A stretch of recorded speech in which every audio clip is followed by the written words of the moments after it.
இருமல்னால மயக்கம் வருமா அப்படின்னு கேட்டிங்கன்னா, சில டைம் வந்து இருமல்னால மயக்கம் வரலாம். யாருக்கு வரும்னா, இப்போ சிலருக்கு வந்து ஒரு மாதிரி ப்ரொலாங்டு காஃப் இருக்கும்.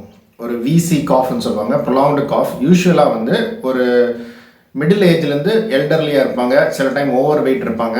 அதே மாதிரி வந்து அவங்களுக்கு வந்து சிஓபிடின்னு ஒரு நோய் இருக்கலாம். சிஓபிடி இல்லைனா ஆஸ்மா நோய் இருக்கலாம். ஸோ இதில் என்ன ஆகும்னா, டிப்பிக்கலாக வந்து அந்த இருமச்சு வந்து நம்ம இன்ட்ரா தொராசிக் ப்ரெஷர்னு சொல்லுவாங்க.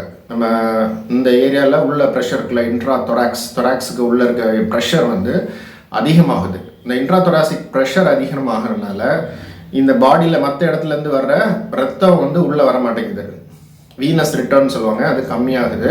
அது கம்மியானால ஹார்ட் பம்பிங்கும் கம்மியாகுது. ஸோ அந்த ஹார்ட்லேருந்து வர்ற அவுட்புட்டும் கம்மியாகும். ஸோ வந்து ப்ரீஃபாக கொஞ்ச நேரம் வந்து இந்த மூளைக்கு போகிற ரத்தம் வந்து கம்மியாயிடலாம். ஸோ இப்படி இந்த கம்மியாகிறனால ஸோ டக்குன்னு இருமுவாங்க, ஒரு சின்ன மயக்கம், டக்குன்னு கீழே விழுந்துட்டு ஆனால் திருப்பியும் வந்து கான்ஷியஸ்னஸ் வந்து உடனே வந்துடும். ரொம்ப நேரம் ப்ரொலாங்டாக இருக்காது. ஸோ இதுக்கு வந்து ஆங்கிலத்தில் வந்து காஃப் சின்கோப் அப்படின்னு சொல்லுவாங்க. இருமல்னால வர ஒரு மயக்கம்.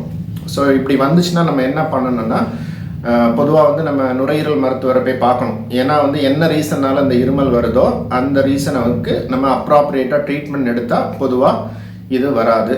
இன்னொன்று என்னென்ன பண்ணணும்னா, நம்ம ஹார்ட் டாக்டரையும் பார்க்கணும். ஏன்னா இசிஜி, எக்கோ இந்த மாதிரி இன்வெஸ்டிகேஷன்ஸ் பண்ணி வேறு ஏதாவது ரீசன் இருக்கா அப்படின்னும் நம்ம ஒரு வாட்டி பார்க்க வேண்டியது இருக்கும்.